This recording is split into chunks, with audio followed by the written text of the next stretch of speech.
ರಾಜಕಾರಣದಲ್ಲಿ ಇದೀಗ FIR politics ಜೋರಾಗಿ ನಡೀತಾ ಇದೆಯಾ ಅನ್ನೋ ಅನುಮಾನ. ಸೇಡಿನ ರಾಜಕಾರಣದಲ್ಲಿ ದೂರು ಪ್ರತಿ ದೂರುಗಳ ಸಮರ ನಡೆದಂಗೆ ಕಾಣ್ತಾ ಇದೆ. ಸರ್ಕಾರದ ವಿರುದ್ಧ ವಿರೋಧ ಪಕ್ಷಗಳು ಆರ್ಭಟಿಸ್ತಾ ಇದೆ. ಅದರಲ್ಲೂ ಮಾತಿನ ಬಾಣಗಳನ್ನೇ ಎಸೆಯುತ್ತಿದ್ದಾರೆ. ಕೇಂದ್ರ ಸಚಿವ ಕುಮಾರಸ್ವಾಮಿ ಇವ್ರ ಮೇಲೆ ನಿನ್ನೆ ಮತ್ತೊಂದು FIR ದಾಖಲಾಗಿದೆ. ಆ ಕುರಿತಾದ ಒಂದು ಕಂಪ್ಲೀಟ್ ಡೀಟೇಲ್ಸ್ ನಿಮ್ಮ ಮುಂದೆ.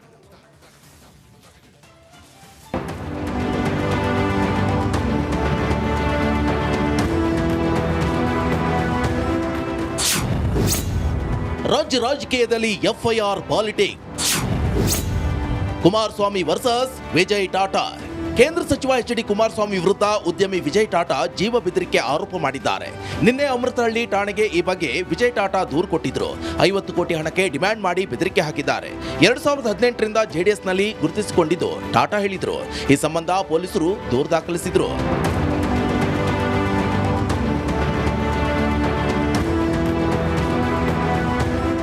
JDSನ ರಾಜ್ಯ ಸೋಷಿಯಲ್ ಮೀಡಿಯಾ ವಿಂಗ್ನ ಉಪಾಧ್ಯಕ್ಷ ವಿಜಯ್ ಟಾಟಾ ಕುಮಾರಸ್ವಾಮಿ ವಿರುದ್ಧ ಸುಲಿಗೆ ಬೆದರಿಕೆ ಕೇಸ್ ದಾಖಲಿಸಿದ್ದಾರೆ.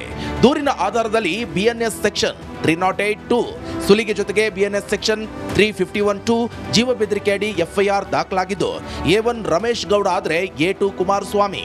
ಇತ್ತ ಇಬ್ಬರ ವಿರುದ್ಧ FIR ದಾಖಲಾಗ್ತಿದ್ದಂತೆ ವಿಜಯ್ ಟಾಟಾ ವಿರುದ್ಧವೂ ಪ್ರತಿ ದೂರು ದಾಖಲಾಗಿದೆ. ರಮೇಶ್ ಗೌಡರ ಮನೆಗೆ ಬಂದಿದ್ದಾರೆ.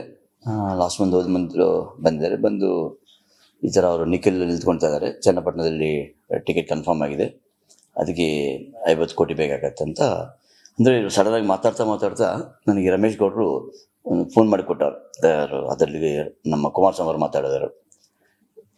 ಲಾಸ್ಟ್ ಟೈಮ್ ಕ್ಯಾಂಪೇನ್ ಅಫ್ಕೋರ್ಸ್ ನಾನೇ ಮಾಡಿದ್ದೀನಿ, ನಾವೇ ಖರ್ಚು ಮಾಡಿದ್ದೀವಿ. 2019 ಕ್ಯಾಂಪೇನ್ ನಾವೇ ಖರ್ಚು ಮಾಡಿದ್ವಿ.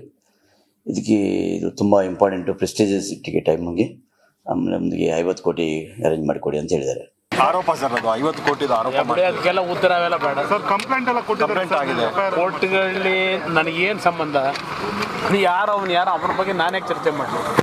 ನನಗೆ ಸಂಬಂಧ ಇಲ್ಲದೆ ಇರೋನು ಯಾವ ಕೊಟ್ಕೊಂಡವನು, ಯಾರು ಕೊಡಿಸೋದ್ರೆ ಏನು ಅನ್ನೋದಿಲ್ಲ. ಆಮೇಲೆ ಚರ್ಚೆ FIR ಆಗಲಿ ಬನ್ನಿ. ಎಲೆಕ್ಷನ್ಗೆ 50 ಕೋಟಿ ಬೇಕು ಉಪಚುನಾವಣೆ. ಈ ವಿಷಯ ಚರ್ಚೆ ಮಾಡೋ ವಿಷಯನ, ಈ ವಿಷಯಕ್ಕೆಲ್ಲ ಉತ್ತರ ಕೊಡ್ಲಾ? ಯಾವ ಬೀದಿ ಲೋಕ ನಾಯಿ ನೆರೆಗಳಿಗೆಲ್ಲ ಉತ್ತರ ಕೊಡೋಕ್ಕಾಗತ್ತೆ ನಾನು? FIRನಲ್ಲಿ ಏನಿದೆ? HDK ಮತ್ತು 50 ಕೋಟಿ. JDS ಸಾಮಾಜಿಕ ತಾಣದ ಉಪಾಧ್ಯಕ್ಷರಾಗಿದ್ದ ವಿಜಯ್ ಟಾಟಾ ಮಂಡ್ಯ ಲೋಕಸಭಾ ಚುನಾವಣೆಯಲ್ಲಿ HDK ಪರ ಪ್ರಚಾರ ಮಾಡಿದ್ರು. ಕೆಲ ತಿಂಗಳುಗಳಿಂದ ರಿಯಲ್ ಎಸ್ಟೇಟ್ನತ್ತ ಗಮನ ಹರಿಸಿದ್ರು. ಆಗಸ್ಟ್ 24, 2024 ರಮೇಶ್ ಗೌಡ ನನ್ನ ಮನೆಗೆ ಬಂದಿದ್ರು. ಚನ್ನಪಟ್ಟಣದಲ್ಲಿ ನಿಖಿಲ್ ಸ್ಪರ್ಧಿಸುವುದು ಪಕ್ಕಾ ಆಗಿದೆ. ಆಗ HD ಕುಮಾರಸ್ವಾಮಿ ಫೋನ್ ಮಾಡಿದ್ರು. ಚುನಾವಣೆಗೆ 50 ಕೋಟಿ ಕೊಡಿ ಅಂದ್ರಂತೆ ಕುಮಾರಸ್ವಾಮಿ. ಆಗಲ್ಲ ಸರ್ ಅಂತ ಹೇಳಿದಕ್ಕೆ HDK ಕೋಪ ಮಾಡಿಕೊಂಡ್ರು. ನೀವು ಬೆಂಗಳೂರಲ್ಲಿ ಬದುಕೋದೇ ಕಷ್ಟವಾಗುತ್ತೆ ಅಂತ ಹೇಳಿದ್ರು. ರಿಯಲ್ ಎಸ್ಟೇಟ್ ಪ್ರಾಜೆಕ್ಟ್ ಕಂಪ್ಲೀಟ್ ಆಗೋಕೆ ಬಿಡಲ್ಲ. ಬೆದರಿಕೆ ಹಾಕಿ ಕುಮಾರಸ್ವಾಮಿ ಕರೆ ಕಟ್ ಮಾಡಿದ್ರು. ಬಳಿಕ ರಮೇಶ್ ಗೌಡ ಕೂಡ 5 ಕೋಟಿ ಕೇಳಿದ್ರು. ದೇವಾಲಯ ಶಾಲೆ ಕಟ್ಸೋಕೆ 5 ಕೋಟಿ ಕೊಡಿ ಅಂದ್ರು.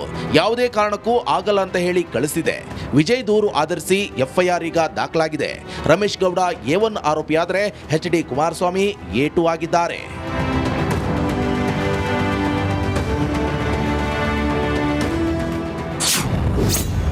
ಕುಮಾರಸ್ವಾಮಿಯ ಮುಂದಿನ ಕಾನೂನು ಆಯ್ಕೆ ಏನು? FIR ತಡೆ ಕೋರಿ ಹೈಕೋರ್ಟ್ ಮೊರೆ ಹೋಗಬೇಕು. ಇದೊಂದು ರಾಜಕೀಯ ಪ್ರೇರಿತ ಅಂತ ಸುಮ್ಮನಾಗಬಹುದು. ಆಗಸ್ಟ್ನಲ್ಲಿ ಬೆದರಿಕೆ ಹಾಕಿದ್ರು ಅಂತ ದೂರುದಾರ ಉಲ್ಲೇಖ ಮಾಡಿದ್ದ. ಅಷ್ಟು ದಿನ ಬಿಟ್ಟು ಈಗ ದೂರು ದಾಖಲು ಮಾಡಿದ್ಯಾಕೆ ಎನ್ನಬಹುದು. ಯಾರದೋ ಮಾತು ಕೇಳಿ ನನ್ನ ಕೆಲಸಕ್ಕೆ ಅಡ್ಡಿ ಮಾಡ್ತಿದ್ದಾರೆ. ಜೊತೆಗೆ ನಾನು ನೇರವಾಗಿ ಮಾತನಾಡಿಲ್ಲ ಅಂತ ದೂರಿನಲ್ಲಿದೆ. ರಮೇಶ್ ಗೌಡಗೆ ಮಾತನಾಡಿ ಬೆದರಿಕೆ ಹಾಕಿದ್ದಾರೆ ಅಂತ ಆರೋಪ ಮಾಡಿದ್ರು. ಸಾಕ್ಷಿ ಇಲ್ಲ, ಆರೋಪ ಸುಳ್ಳು ಅಂತ ಅರ್ಜಿ ಸಲ್ಲಿಸಬಹುದು. ಮುಂದೆ ಯಾವ ಹಂತಕ್ಕೆ ಹೋಗುತ್ತೆ ಅಂತ ಕಾದು ನೋಡಬೇಕು. Dhruvaraj, crime bureau, Republic Kannada.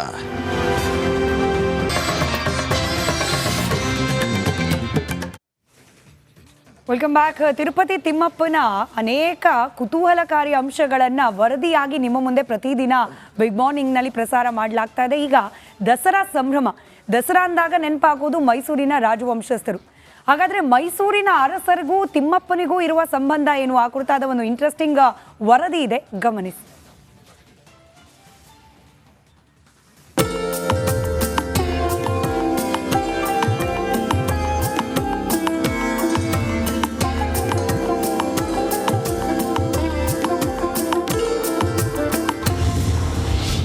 ಕರುನಾಡಿಗೂ ತಿರುಪತಿಗೂ ಅವಿನಾಭಾವ ನಂಟು. ತಿರುಪತಿಯವರೆಗೂ ಹಬ್ಬಿತ್ತು ಒಡೆಯರ್ ಖ್ಯಾತಿ.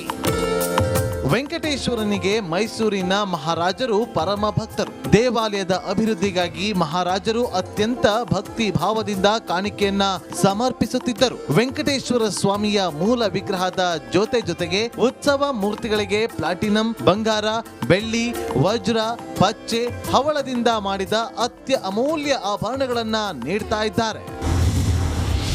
ತಿರುಪತಿಯಲ್ಲಿ ನಿತ್ಯ ಸಹಸ್ರನಾಮಾರ್ಚನೆ ವ್ಯವಸ್ಥೆ ಮಾಡಿದ್ದು ನಮ್ಮ ರಾಜ ಒಡೆಯರ್. ನಿತ್ಯ ಆಚರಣೆಗಾಗಿ ಬೆಳ್ಳಿ ಬಂಗಾರದ ಪಾತ್ರೆ ಮಾಡಿಸಿಕೊಟ್ಟಿದ್ರು. ಕಂಠೀರವ ನರಸರಾಜ ಒಡೆಯರ್ ಆ ಸೇವೆಗಳನ್ನ ಮುಂದುವರೆಸಿದ್ರು. ದೊಡ್ಡ ದೇವರಾಜ ಒಡೆಯರ್ 2 ದೊಡ್ಡ ಚಿನ್ನದ ತಟ್ಟೆ ಕೊಟ್ರು. ಜೊತೆಗೆ ತಿರುಪತಿಯಲ್ಲಿ ತುಳಸಿ ತೋಟ ನಿರ್ಮಿಸಿಕೊಟ್ರು. ಚಿಕ್ಕ ರಾಜ ಒಡೆಯರ್ ಕೂಡ ಬಂಗಾರದ ತಟ್ಟೆಯನ್ನ ಕೊಟ್ಟಿದ್ದರು. ದೊಡ್ಡ ರಾಜ ಒಡೆಯರು 600 ಕಂಠೀರಾಯ ವರಹ ನೀಡಿದ್ರು. ಮುಮ್ಮಡಿ ಕೃಷ್ಣರಾಜ ಒಡೆಯರ್ ಅವರು 156 ಕಂಠೀರಾಯ ವರಹವನ್ನ ನೀಡಿದ್ದರು.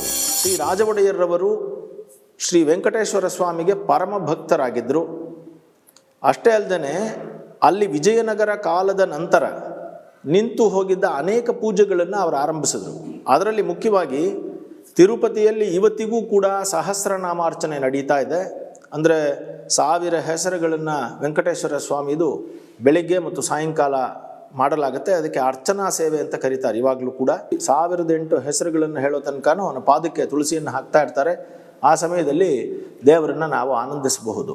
ಈ ಸಹಸ್ರನಾಮಾರ್ಚನೆಯನ್ನು ಏರ್ಪಡಿಸಿದ್ದು ಮತ್ತು ಈ ಸಹಸ್ರನಾಮಾರ್ಚನೆಗಾಗಿ ನಂದನವನ್ನು ಏರ್ಪಡಿಸಿದ್ದು ಮತ್ತು ಚಿನ್ನದ ಆಭರಣಗಳನ್ನು ಕೊಡಿಸಿದ್ದು ರಾಜ ಒಡೆಯರವರು. ಆನೆ ದಂತದ ಪಲ್ಲಕ್ಕಿ ಕೊಟ್ಟಿದ್ದ ಮಹಾರಾಜರು. ತಿರುಪತಿ ಬ್ರಹ್ಮೋತ್ಸವದ ವೇಳೆ ಬಳಸುವ ಗರುಡ, ಗಜ, ಮತ್ಸ್ಯ ಕವಚಗಳ ಜೊತೆಗೆ ಸರ್ವಭೂಪಾಲ, ಅಶ್ವ, ಸೂರ್ಯಪ್ರಭ, ಚಂದ್ರಪ್ರಭ ವಾಹನಗಳನ್ನ ಮೈಸೂರು ಮಹಾರಾಜರೇ ಕೊಟ್ಟಿದ್ರು. ಬ್ರಹ್ಮೋತ್ಸವದಲ್ಲಿ 5ನೇ ದಿನದ ನಡೆಯುವಂತ ಪಲ್ಲಕ್ಕಿ ಉತ್ಸವದಲ್ಲಿ ಬಳಸುವ ಪಲ್ಲಕ್ಕಿಯನ್ನು ನೀಡಿದ್ದು ಇದೇ ಮೈಸೂರು ಮಹಾರಾಜರು. ವಿಶೇಷ ಅಂದ್ರೆ ಆ ಪಲ್ಲಕ್ಕಿ ಆನೆಯ ದಂತಗಳಿಂದ ಮಾಡಲಾಗಿತ್ತಂತೆ.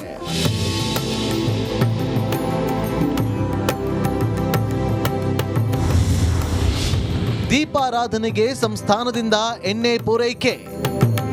ತಿರುಪತಿಯಲ್ಲಿ ನಿತ್ಯ ದೀಪಾರಾಧನೆಗೆ ಅತ್ಯವಶ್ಯಕವಾದ ಎಣ್ಣೆ ಕೂಡ ಮೈಸೂರು ಸಂಸ್ಥಾನದಿಂದ ಪೂರೈಕೆ ಮಾಡಲಾಗುತ್ತೆ. ಈ ಸಂಪ್ರದಾಯವು ಸುಮಾರು 300 ವರ್ಷಗಳಿಂದ ನಡೆಯುತ್ತಾ ಬಂದಿದೆ. ಸದ್ಯ ಆ ಸಂಪ್ರದಾಯವನ್ನು ಕರ್ನಾಟಕ ಸರ್ಕಾರ ಮುಂದುವರಿಸುತ್ತಿದೆ.